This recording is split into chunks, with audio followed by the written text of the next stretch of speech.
Welcome, everybody. This is Avoiding the Addiction Affliction, brought to you by Westwards Consulting and the Kenosha County Substance Abuse Coalition. I'm Mike McGowan. Dr. Brian Hoeflinger is by profession a neurosurgeon. He is first and foremost a husband and a father who experienced unthinkable loss. He is the author of The Night He Died, A Harsh Reality of Teenage Drinking, a neurosurgeon and father's personal journey into turning tragedy into hope. He joins us today to talk about that loss and the commitment he and his family have made to make sure that no other family has to experience that tragedy. Welcome, Brian. Thanks for having me, Mike. It's a pleasure Well, to be on. yeah, I appreciate you doing this. Brian, when we first chatted, you actually requested that we record this today, which is February 1st. Yeah. Oh, Yeah. Well, I thought it might have a little more impact because February 1st, my son died tonight. Tonight, he went out drinking with his friends. It was a Friday night, so tonight's Thursday night, but it's the first. And he went out to a party after a basketball game. Earlier that evening, I had asked him if he wanted to work out in the late afternoon. I had gotten home late from work, and he said he had plans. And so what they were doing is they went to a liquor store, him and two friends who are all underage, 18 or less, and they went and bought this huge bottle of Belvedere vodka. And then they went to a party after the game, and everybody brings their own liquor apparently. And we were just learning this as parents, so we didn't know much about it. But somehow he had been drinking, and they all put their keys in a basket. But somehow he got his keys, left the party late at night, around 11:30 midnight, we think it was, and he drove a mile from our house and hit a tree head on at high speed. And Cindy and I was on call for trauma that night for Toledo Hospital and St. Anne's Hospital. So we cover like 4 or 5 hospitals in town when we're on trauma call. So I was the neurosurgeon on call for trauma. And, we got a phone call like at 12:30 in the morning that your son's been in a car accident from one of the Brian's friends' mothers. And we had no idea what she was talking about, but she said, I think Brian went to St. Anne's Hospital. So everybody knows me at St. Anne's ER. So I called the ER. I said, this is Dr. Hoeflinger. Can you tell me what happened to my son? And I just thought he broke his leg or something. Who knew? And there's this big long pause, and no one will talk to me. And I said, "Come on, this is Brian. This is Dr. Hoeflinger. Can you tell me is my son there?" And there's this pause, and then they said that you need to go to Toledo Hospital. And the minute I heard that, I mean, I knew it was a life-threatening injury because they transferred him to a level 1 trauma center that I cover too. So that's when your heart sinks, and my hands were shaking and quivering. I could hardly hold the phone. And I called the Toledo Hospital and I said, "This is Dr. Hoeflinger. Can you tell me what's happened to my son?" And it's one of those things that they wouldn't tell me. There's just this pause, and I got a little mad. I said, "For God's sake, this is Dr. Hoeflinger. Can you tell me what's happened to my son?" And they said, "You just need to come to the hospital." So I turned to my wife and I said, "Cindy, he's either severely injured or he's dead." And we got in my car and drove to the hospital. It was a cold night in my Jeep. We were driving in, and we were talking, and we just were praying. We were talking and praying that Brian was dead and not maimed. Because I have a brother who was in a bad car accident who had a horrible life after having a bad head injury, and we were just praying that Brian was dead. And when we got there, Dr. Judd, the trauma surgeon who we're friends with, we got out of the car and he gave Cindy a hug and he said Brian was dead.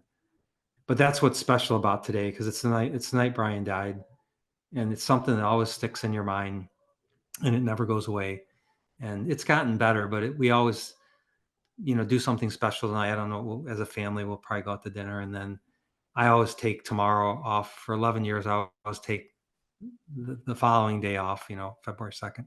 So did you have any indication that he was drinking? we were naive as can be. I mean, I thought maybe when they went out, maybe they were drinking beer like we did when we were younger. But we really honestly had no idea they were out, drinking vodka and stuff like that. I mean, I didn't know what kids did anymore because I guess I was out of touch and my wife was out of touch. And so, we learned a lot after he died. A lot of kids came to us almost like we were at a confessional, and kids would tell us about all kind of stuff that goes on out there. And it was such an eye opening to what really goes on out there. But at the time, we didn't know it.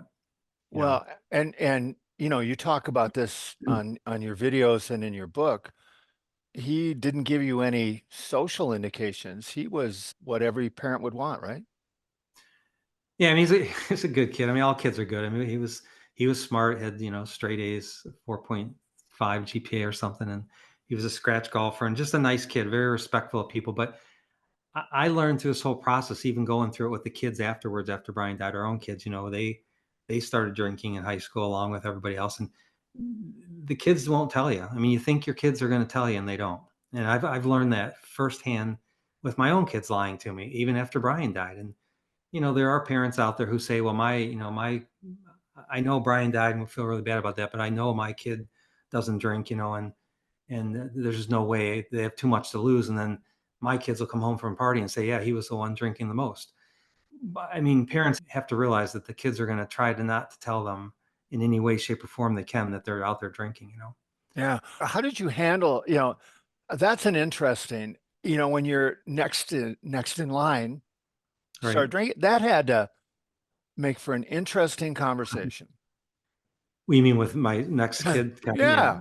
Yeah. Yeah. Yeah. Well, he was pretty devious, but they had all kind of things they do to hide it. And they'll say it to their face, I'm not out there doing it. And they're doing it because they don't want you to know it. And we were hard on Kevin. We did a lot of things. I mean, we went overboard probably because Brian died. We would check him every once in a while, check his urine. And what they would do is get one of their friends' urine, drop it off of the mailbox, warm it up, and then he'd go in the bathroom and use that urine. So there's all kind of little tricks we learned as we went along the way that they would do. But I mean, in the end, our kids are growing now, and Kevin's an adult and out of college, and Julie's in London and she's out of college, and Kirsty's in college. But I think as you grow up, I mean, I think you grow out of it a little bit. So it's some of it I've come to terms with. We thought we were going to stop drinking, underage drinking. That's what my wife were delusional that we could stop underage drinking. And I realized there's no real way to stop it, but you can certainly educate people. There's no reason that people can't learn from Brian's mistakes and what he did and learn from that. And that's all we've been trying to do. I don't pretend we're going to stop everybody out there from doing this. It's just, you know, so When I was reading the book, one of the passages I had to put down because I couldn't get through it, it happens relatively early. You made the decision to take your three younger kids yeah. to the hospital.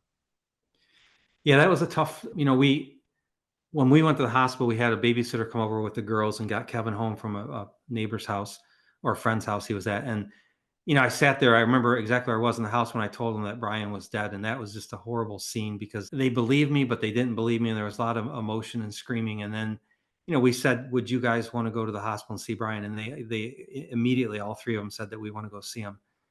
And when they went there, I mean, I just remember like, Julie went up and touched Brian. I think she was just feeling his hair and trying to make sure he was real, make sure he was dead.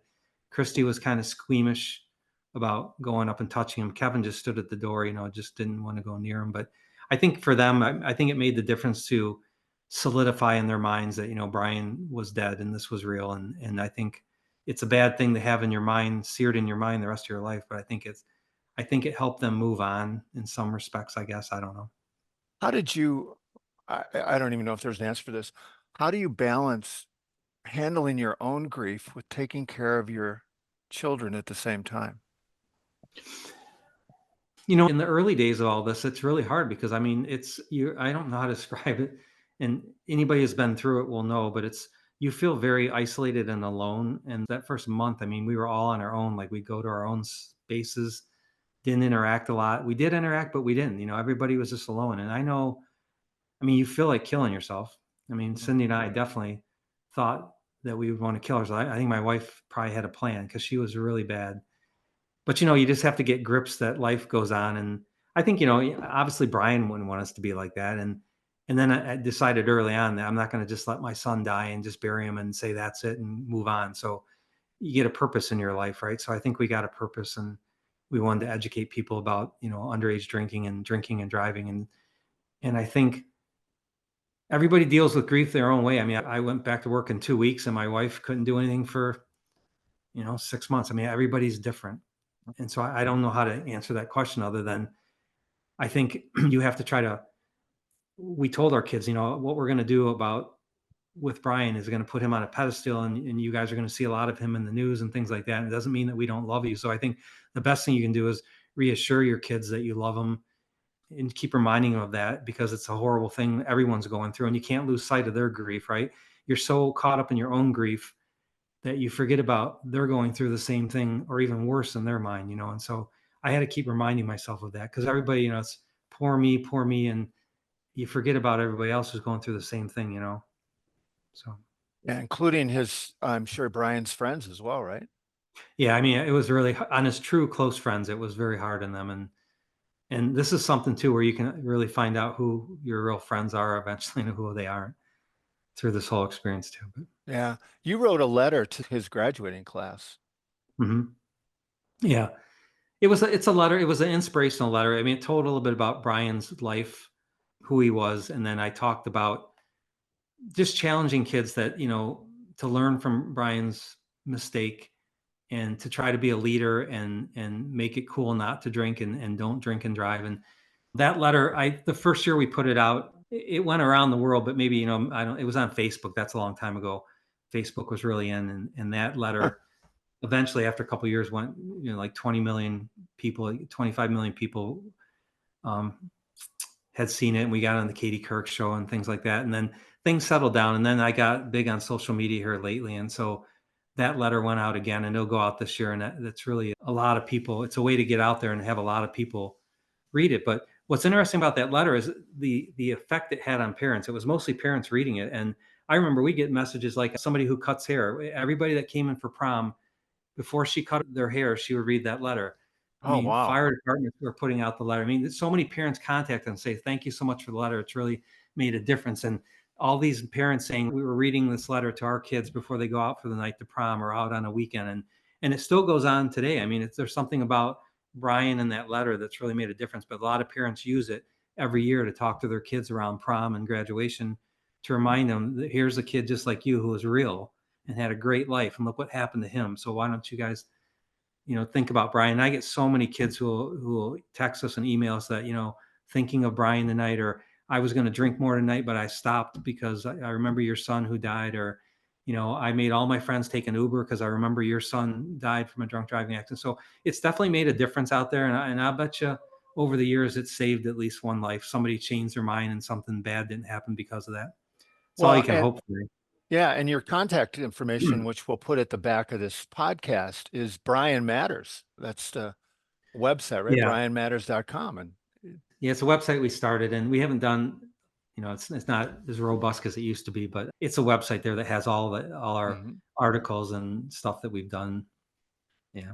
Well, on your social media, you have a you have a really big social media presence, and not all of it deals with this topic. It's real Well, diverse.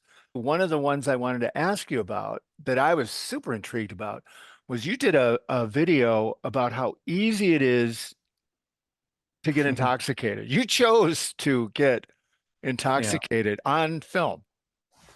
Yeah, that was kind of a risky move, but I was trying to show people. I mean, I didn't know what would happen, but so many people think they can just have, a couple drinks and then they're fine. I mean, how many people go out to restaurants and they're drunk, but they drive home or they're out at a country club or wherever. I'm just saying, and adults set the precedence. There's no doubt about it. So I'm not saying I don't go out and have a few drinks here or there too, but I wanted to see like how much does it take me to get drunk to the point if I was out having wine at a restaurant for a couple hours, should I be driving? And I was shocked too. I mean, because after 4 drinks, just 5-ounce glasses of wine, normal wine, one glass per half an hour, which you could easily do at a restaurant.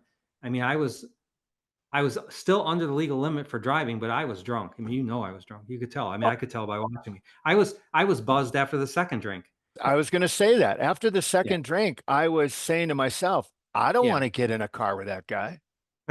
And so it just shows you that, I mean, we fool ourselves when we go out and kids go out and adults go out and we drink and then we get in our car because we all feel like we can do it, right? That's what alcohol does. It makes you feel like you can do things that you shouldn't be doing. So that's what that video was about. And actually, I had good responses to that video. There's always a few people say, "What's this guy doing?" Promoting getting drunk. But I did it for a reason, and I think it was for a good reason. Well, I want to So, elaborate on that a little bit because after the second drink, you had a breathalyzer. So right. you had your own breathalyzer. And I think after the second drink, you were something like 0.04, right? Yeah, I wasn't much at all, really. Right. So half the legal limit to drive. And you could Yeah. already tell, yeah, shouldn't be behind the wheel, but you could have been. Yeah. And I think a lot of people, it depends obviously because a lot of people commented, yeah, of course it depends on your sex and your age and your weight and your body composition and a lot of medical things, but just it's just a general format, and I mean most people I think after have a drink, most people feel something, don't you? I mean, I do. If I have one drink, I can feel a little bit. It was unexpected, but I can believe it. Yeah, But it was, I thought it was stunning. I thought that was incredibly useful. And, I work with young people and I've showed that already to some student leaders in high schools. Like, do I you think you have to understand what we're you have to doing find here? creative ways to. I think the main thing about prevention is not telling people what to do, and I think a lot of people don't like that aspect. When we give our talks at high schools and all these different talks my wife and I have done, we don't tell people what to do anymore. I'm not telling you. It's just I'm just showing you what can happen if you decide to drink. This is what can happen, and Brian's the prime example. So just use the information wisely, and maybe it'll change your mind, maybe it won't. But you start telling people what to do, and it just turns them off. They're going to do the Yeah. opposite. So I just try to find creative ways, like the one I did about pretending to take shots, that one went crazy. And I had the Dr. Phil show called me and Good Morning American. But that was me taking fake shots, but I was trying to explain to people how alcohol stacks up in your bloodstream, right? It doesn't just go away in an hour. You take 5 shots, it's not going to be gone for 5 hours. So you'll be drunk for 5 hours, you Well, know? and put your, what would you say? I was going to say neurosurgeon's hat on, but put your scrubs on for a minute. You did a video that talked about the top 5 things as a neurosurgeon you don't want to do to your brain. Right. What was number one? I don't remember because I haven't looked at them. I honestly It haven't was looked at them okay. for a It long was time. excessively drinking. Um, So what makes drinking so bad for the brain? I mean, drinking can kill brain cells, but I think drinking in general is bad because if you get high blood pressure or liver disease, those things can cause problems with your brain as well. Like diabetes and high blood pressure and the things that heart disease that alcohol can cause. That can affect your brain in the long term. So I don't know as alcohol itself is going to be what causes your brain to degenerate or anything like that. It's the diseases that it's associated with that affect your brain as a result. That's not a 100% statement, but I think that's more what I was trying to get at, I guess. And it's Y- not good. I mean, to have blackouts is not good. I mean, to black out is not good for your brain either. I've had numerous people over the years, Doc, tell me that they don't remember the night before and Hmm. literally don't remember. And they don't know that blackouts is a real thing. Yeah. And then for most of us, that's scary enough that you just go, I'm not doing that again.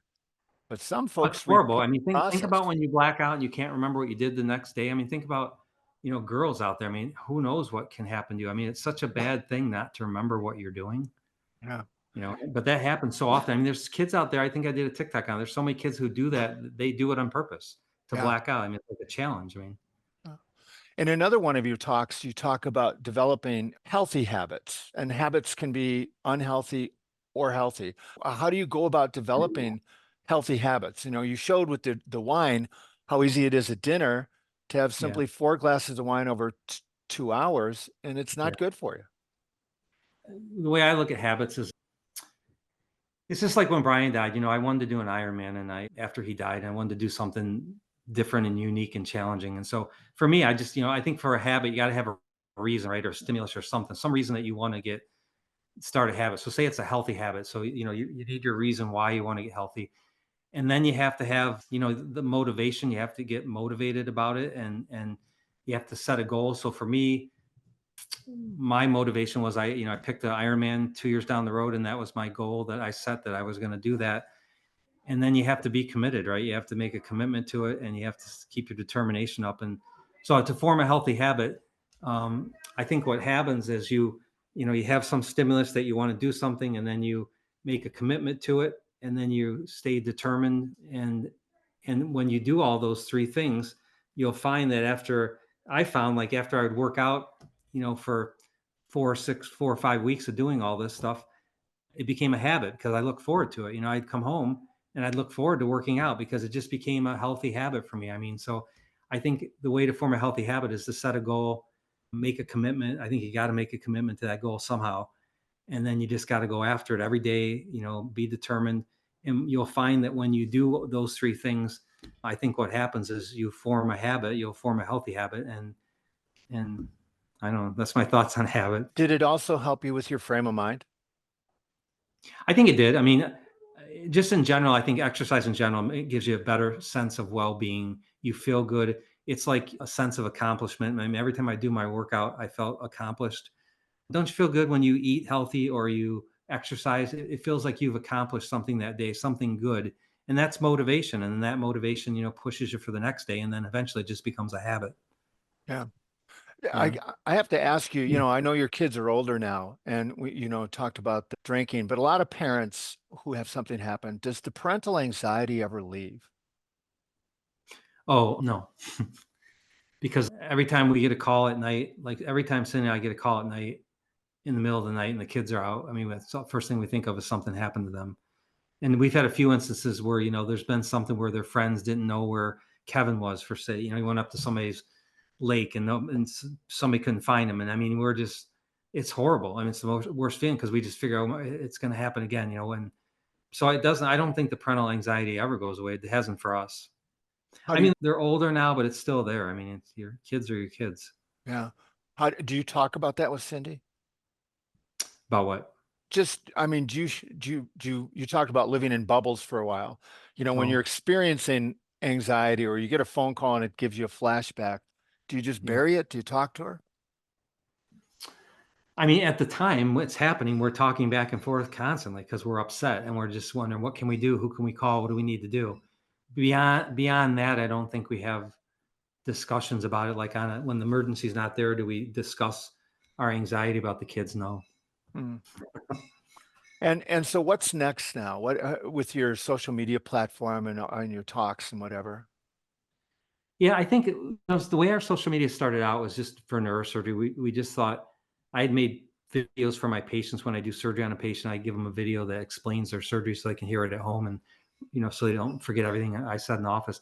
So we started doing some neurosurgery stuff on TikTok, and that became very big quickly. And then that splashed over into all media channels that we're in. And so I think what I really wanted to do with all this was create a platform that I could start doing some good things with. And so that's happened. I mean, TikTok and Vox Media came to our house and they did a documentary on us.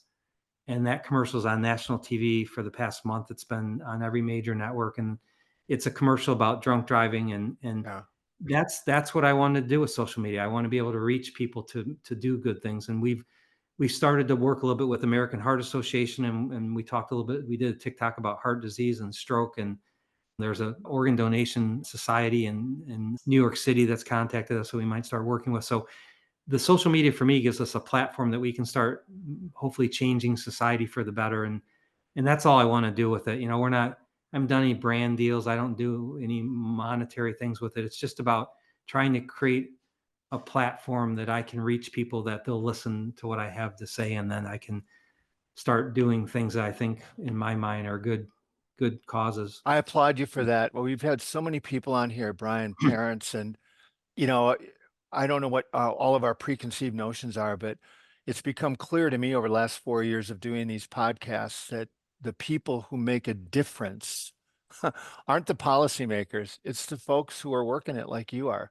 I mean, we had a mom who tragically lost her kid who got ended up getting Narcan in every college dorm in the state of Wow, Wisconsin, from wow, that's zero, incredible. from That's incredible. none to every dorm in a Yeah, year.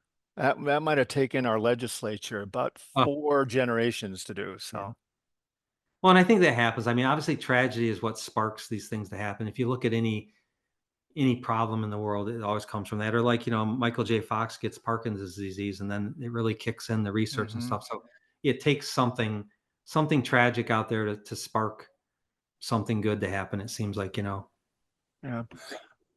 I really applaud you for and thank you for being with us today of all days. I mean, you suggested it, and it is poignant and so thoughtful.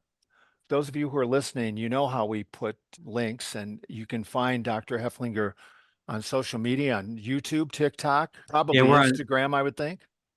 Yeah, I think we're on Instagram, YouTube, Facebook, TikTok, and I think Twitter. My son has us on, Or X or whatever it is now. or X. Yeah, yeah. But, But I Brian, think there's so much good that can happen with social media. It gets a bad rap, I understand that, but for all the bad in it, there's a lot of good in it too, and that's why I think social media has a big power to it if used in the right way. well, I like yours. And I think I might have said this to you when we chat on the phone. I like yours because they're short, they're to the point, and I'll let you leave us with this. They're full of optimism and hope. Where does that come from? Well, why not? So I've had a lot of tragedy in my life, I mean, I've had a lot of things I've learned lessons from. My mom had brain cancer and she died, and my brother, when he was younger, was in a car accident, had a bad head injury, and I just all these little things I've learned lessons from, and those are things that have changed who I am, and I think it can give hope to other people that you can live through these things, and you can learn something from it. I mean, every tragedy has a lesson in it, and even though it's a tragedy, it has a good lesson that you can learn and be a better person from or make a change in the world. And I think everybody, I'm not the only person in the world that has tragedy. Everybody has tragedy in their life. Everybody has something, a problem in their life. And I always say that on a lot of my social media. I mean, I wish people would take their problem and then do something good with it. Encourage somebody else to do something, that you take your problem and do something good with it to show other people that you can make a difference. And that's what I think is the inspiration or optimism that you're talking about, because there's no reason not to take something bad and turn it into good and maybe get other people to do something good with it. And that's how we change the world, right? Make it a better place, I think. But it's little things. It's just, we all have to do just little things. It's not like I'm changing the world, but little steps here or there make a difference in some people's lives. And I'll give you a closing statement or thought. Nobody thinks that they make a difference. I mean, I think so many people out there, and I'm not a big mental health guy as I know of, but I think so many people don't think their lives matter. And I get a lot of comments or social media that my life doesn't matter. And I'm not a neurosurgeon. I don't have what you, and I could never do what you do.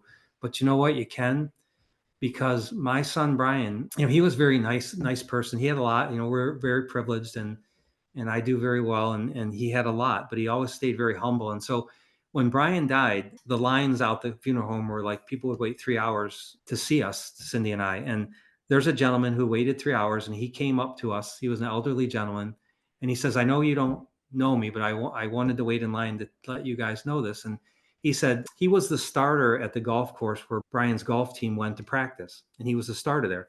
And he said, "I want you to know that your son is really the only person that would ever come up to me and say hi to me and ask me how my day was and just talk to me." And he said, "I want you to know that means something to me, because nobody else, none of these other kids would do that." And he said, It's really made a difference in my life. And I just wanted you to know that." And so here's a guy we don't know, who Brian was out there. And that's not the only thing we heard. That's just one example, but it shows you the power. And sometimes you don't learn this, I guess, till you're dead, right? You'll never know what a difference you're making in someone's life. But we learned because Brian died and this guy told us. But just little gestures like that of being nice to a person, or holding a door open, or just talking to somebody when no one else will, it makes a difference. And they notice it made a difference in that guy. I mean, he came, waited 3 hours to people he didn't know just to let us know that. So, I Wow. mean, the little things that you do in life can make a difference. And Brian has taught us a lot of that. There's so many little things like that I could tell you about that people have come and said that Brian did that we didn't know he was out there doing. But not to say he's special. I'm just using an example that everybody out there, your lives matter, and your lives can make a difference in another person's life. And if you brighten that person's life up for that day, that may make a difference. I put out a TikTok about something. I talked about my dad dying, and I said how hard it was on me. And this guy had contacted me through a message, private message, and he said, "I watched your video and I could see the anguish in your eyes and hear it in your voice about your dad." And he said, "I would never want to make my dad feel that way. I just couldn't do that to him after watching your video." And he said, "I just want you to know that you saved one life tonight, because I was going to take my life tonight. And after watching your video, I just don't think I can do that to my father." Now, whether that was true or not, I don't know. But if it was, look at that power. I mean, look at the power of that. So little things that we do can really change a person's life. Sometimes you don't know it. And then others around them too. Yeah, Yeah. and that person may change the next person's life, and so on. So That's a great way to end it. Brian, thanks. And our thoughts are with you and your family tonight and always. yeah. So appreciate it. Thanks, Mike. It was very nice for you to contact me. I enjoyed it, and For have a those of, nice weekend. yeah. And for those of you listening again next time when we talk to more terrific Yeah. people. Until then, Please stay safe.